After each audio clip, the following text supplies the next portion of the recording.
Fala pessoal, eu sou o Fábio Boldrini e esse é o canal Desvendando a Fisioterapia.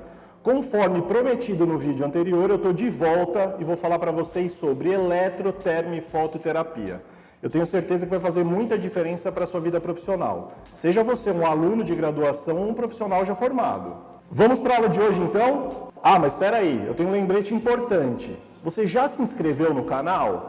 Se não, fica o convite, aproveita, aciona o sininho para receber as notificações sempre que tiver um vídeo novo aqui no canal. Bom, agora sim, pode rodar a vinheta. O que é eletrotermofototerapia?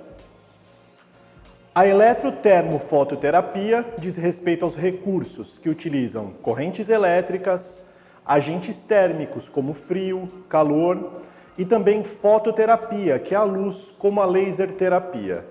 Eu costumo dizer que esses recursos funcionam como uma caixa de ferramentas, ou seja, de acordo com a lesão que o paciente apresenta, a fase em que ele se apresenta e a própria individualidade, a gente vai ter um arsenal grande de ferramentas para poder escolher o que for melhor para cada tipo de paciente. Então, o que acaba determinando o uso desses recursos é a principal indicação e o principal objetivo para os pacientes, mas mais importante que isso é o entendimento quanto à melhor dose e a melhor forma de aplicação. Bom, então eu vou começar falando sobre alguns recursos que compõem a eletrotermofototerapia. Eu vou começar falando então de correntes analgésicas. As principais correntes analgésicas são conhecidas como TENS, que é a de baixa frequência, temos a interferencial, que é de média frequência, e também a corrente alce, que é média frequência. Todas essas correntes conseguem produzir efeito analgésico.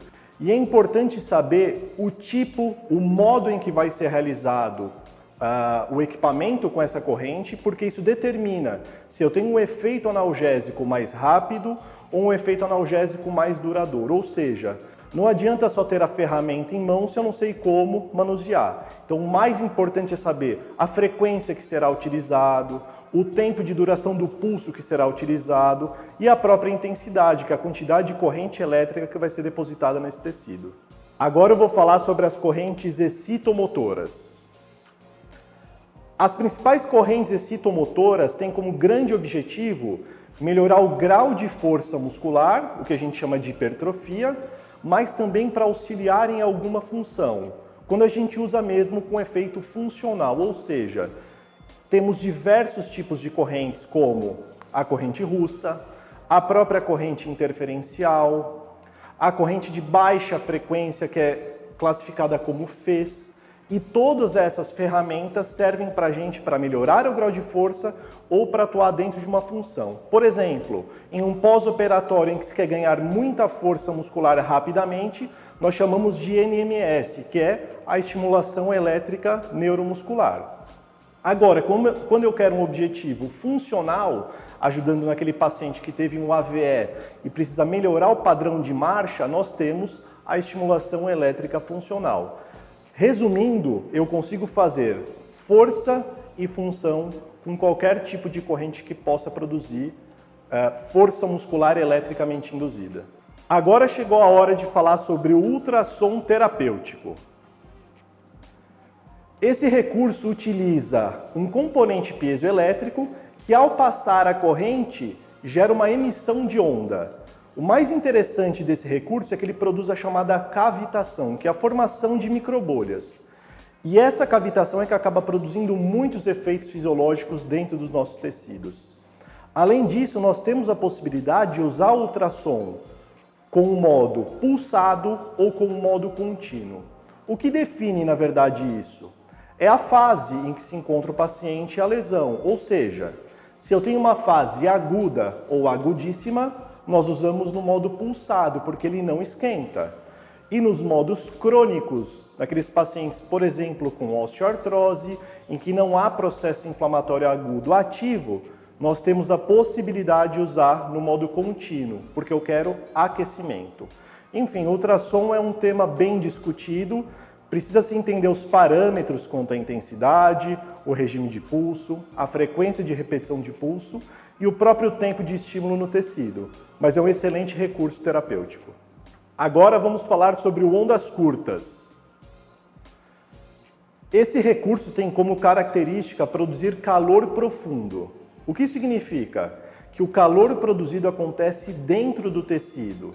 Então, nesse equipamento nós temos geralmente duas placas e entre essas placas é onde eu tenho a maior possibilidade de gerar calor.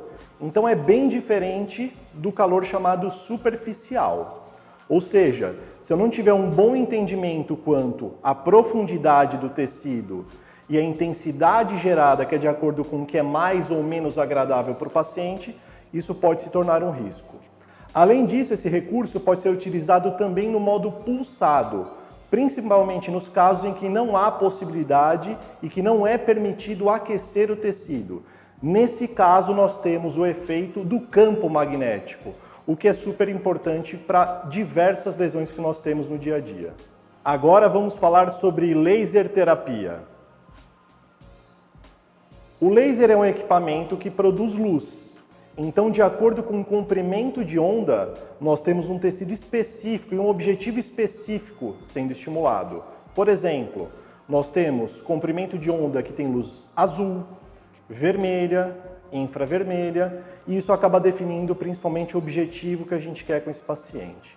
Mais interessante é que nós temos a possibilidade de tratar tanto pacientes em fases agudas quanto crônicas. E o que isso significa? Que não há interferência, porque não há aquecimento. Então, todos os pacientes que apresentam uma doença crônico-degenerativa ou, por exemplo, um entorse agudo de tornozelo, podem se beneficiar com laser terapia. Além disso, nós temos efeito analgésico, antiedematoso, cicatrizante. Então é um recurso extremamente completo, mas precisamos saber a dosimetria ideal para cada tipo de tecido e lesão. Bom, além desses recursos que nós já comentamos, temos muitos outros. Por exemplo, microcorrentes, ILIB, ultrassom de baixa intensidade, ondas de choque. Mas mais importante ainda do que isso é entender a dosimetria ideal para cada tipo de tecido e lesão e como manusear efetivamente esse aparelho.